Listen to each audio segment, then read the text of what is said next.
Со цел да се подигне свеста кај младите во Кочани, младите активисти на отворена порта од Кочани организираат ликовен и литературен конкурс. Конкурсот е на тема трговија со луѓе, истиот трае до 5 мај, на кој што учениците од основните и средните училишта во општината ќе може да ја искажат својата креативност на оваа тема, а со тоа и сами да дознаат нешто повеќе за трговијата со луѓе. Ние како млади активисти, 12 млади групи, започнавме кампањи против трговијата со луѓе во различни општини.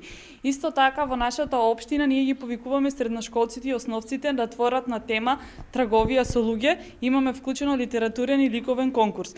Знаеме дека оваа проблематика е многу честа во нашата држава, се почесто слушаме за тоа. Можеби во нашата општина го нема тоа, но ние сакаме да им ја подигнеме свеста на младите луѓе дека тоа може и нив да им се случаи, дека тие можат многу лесно да се впуштат во таа мрежа на трговија со луѓе.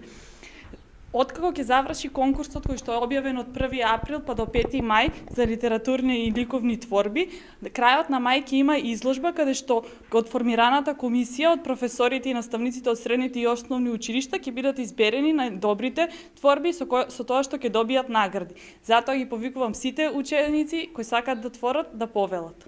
Трговијата со луѓе е меѓународен проблем и претставува модерна форма на робство. Во процесот на трговија со луѓе најсурово се искористува човечкото тело и труд, при што на жртвите им се прекршуваат основните човекови права, почнувајќи од ограничување на движење па се до насилство и злоупотреба.